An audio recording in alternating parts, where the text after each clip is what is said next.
graduated from uni. I finished my bachelor degree in 1986 at Sydney College of the Arts, when it was still Sydney College of the Arts, standalone institution.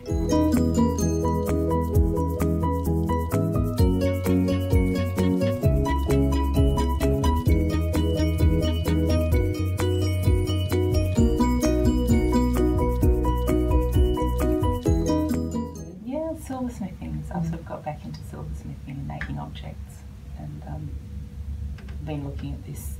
I've been looking at a series of small items, weird, I call them strange things, that I've inherited or found, and I've turned them into.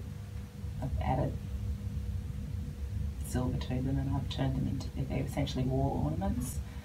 I've sort of tried to make them more valuable by adding to them without actually changing them in any way. So in fact you can pull them apart and they'll still be the same object that they were. So they're all set in a particular way. I haven't altered them. Oh, at the moment? People like David Clark, who's an Irish silversmith, and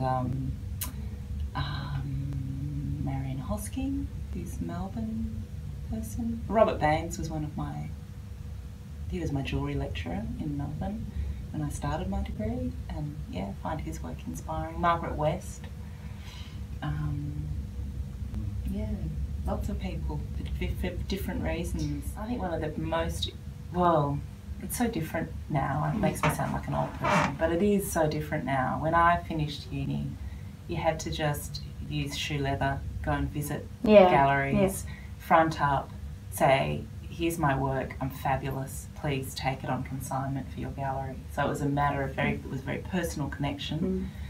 So, you know, pre-email, pre-anything. And so you had to have good images, they had to be, you know, often on a slide.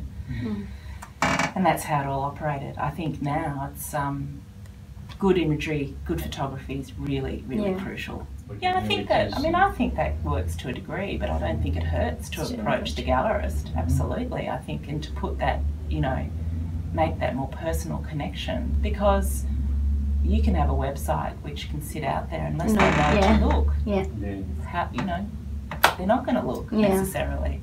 So it's great to be able to approach them and say, this is who I am, here's my CV, this is my web page, or you have a business card, you know, and have that personal chat.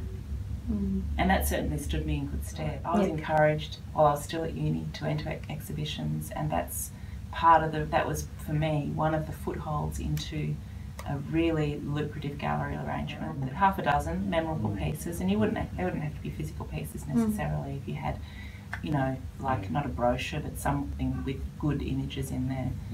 And so spending the money, although it is a costly exercise, to get really high quality photos, it means that they can go up on the web, they can go in publications, they can be used and get good images, you can use them forever.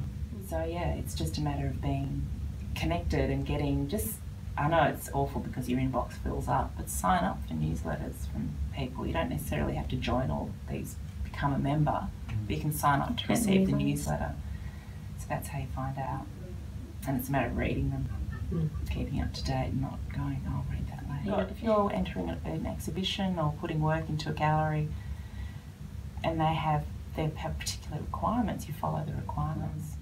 Make the connections and keep the connections going would be my advice. And the connections with your peers as well. To absolutely keep those connections going. They're really important. Be in someone's face. Or send them an email with a link to your website and follow it up with a visit. Personal visit, so they think they've put your face and that work together. Also, you know, you might have decided where your major's going to be, but always look beyond it. Always be interested in what else is going on in other fields. And I think just believe in yourself. Believe you can do it.